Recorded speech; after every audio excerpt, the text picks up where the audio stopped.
Carbon dating என்பது முன்பு உயிருடன் இருந்த மரம், எலும்பு, துணி போன்ற கரிமப் பொருட்களின் வயதை கணக்கிட பயன்படும் அறிவியல் முறையாகும்.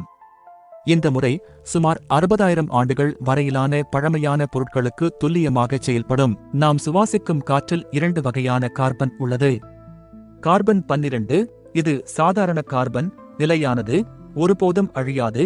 மற்றொன்று கார்பன் 14, இது ரேடியோ கார்பன், நிலையற்றது, மெதுவாக உடைந்து நைட்ரஜனாக மாறிக்கொண்டே இருக்கும். ஒரு மரம் அல்லது விலங்கு உயிருடன் இருக்கும் வரை புதிய கார்பனை தொடர்ந்து எடுத்துக்கொள்வதால் அதன் உடலில் உள்ள 2 கார்பன்களின் விகிதமும் காற்றில் உள்ள விகிதத்திற்கு சமமாக இருக்கும். உயிரினம் இறந்த பிறகு புதிய கார்பனை எடுத்துக்கொள்வது நின்றுவிடும். இதனால் நிலையற்ற கார்பன் 14 மட்டுமே குறைய ஆரம்பிக்கும். அது முதலில் இருந்த அளவில் சரியாக பாதியாக குறைய 5730 ஆண்டுகள் ஆகும். இப்போது ஒரு பொருளில் எவ்வளவு கார்பன் 14 மிச்சம் இருக்கிறது என்பதை அளந்து அது எத்தனை முறை பாதியாக குறைந்திருக்கிறது என்று கணக்கிடுவதன் மூலம் அதன் வயதை விஞ்ஞானிகள் கண்டுபிடிப்பார்கள். இறந்த பொருளில் உள்ள மிகச்சிறிய கார்பன் அளவை கண்டுபிடிக்க விஞ்ஞானிகள் ஆக்சலரேட்டர் மாஸ் ஸ்பெக்ட்ரோமெட்ரி என்ற அதிநவீன இயந்திரத்தை பயன்படுத்துகிறார்கள். பொருளில் உள்ள கார்பன் அணுக்களை மின்சாரம் கொடுத்து இயந்திரத்திற்குள் வேகமாக அனுப்புகிறார்கள்.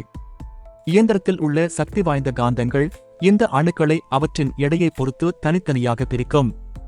அழியும் கார்பன் 14 அணுக்கள் குறைவான எடை கொண்டவை என்பதால் அது தனிப்பாதையில் செல்லும். இயந்திரத்தின் இறுதியில் உள்ள டிடெக்டர் கார்பன் 14 அணுக்களை துல்லியமாக எண்ணி அதன் விகிதத்தை சொல்லும். இந்த நவீன முறை காரணமாக ஒரு அரிசி மணி அளவுள்ள சிறிய பொருட்களின் வயதை கூட துல்லியமாக கண்டுபிடிக்க முடியும். இந்த கருவி தொல்லியல் ஆராய்ச்சியில் பழைய மரங்கள், எலும்புகள் ஆகியவற்றின் வயதை கண்டுபிடிக்கவும், மிக பழமையான ஓவியங்கள் அல்லது வரலாற்று புத்தகங்கள் உண்மையிலேயே அந்த வயதை கொண்டதா என்று உறுதி செய்யவும் உதவுகிறது. பல ஆயிரம் ஆண்டுகளுக்கு முன்னர் வளிமண்டலத்தில் இருந்த கார்பன் 14 அளவு மாறுபட்டதன் காரணமாக கார்பன் டேட்டிங் மூலம் கணக்கிடப்படும் வயது சில சமயங்களில் உண்மையான வயதை காட்டிலும் குறைவாகவோ அல்லது அதிகமாகவோ இருக்க வாய்ப்புள்ளது.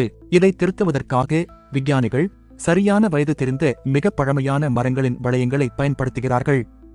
அந்த வளையங்களின் கார்பன் வயதையும் அவற்றின் உண்மையான வயதையும் ஒப்பிட்டு ஒரு திருத்த அட்டவணையை உருவாக்குகிறார்கள். இந்த அட்டவணையின் உதவியால் ரேடியோ கார்பன் ஏஜ் துல்லியமான காலண்டர் டேட்டாக மாற்றப்படுகிறது. வீடியோ பிடித்திருந்தால் மறக்காமல் லைக் செய்து சப்ஸ்கிரைப் பட்டனை அழுத்தி அடுத்த நோட்டிபிகேஷனுக்காக பெல் ஐகானை அழுத்திடுங்கள். நன்றி.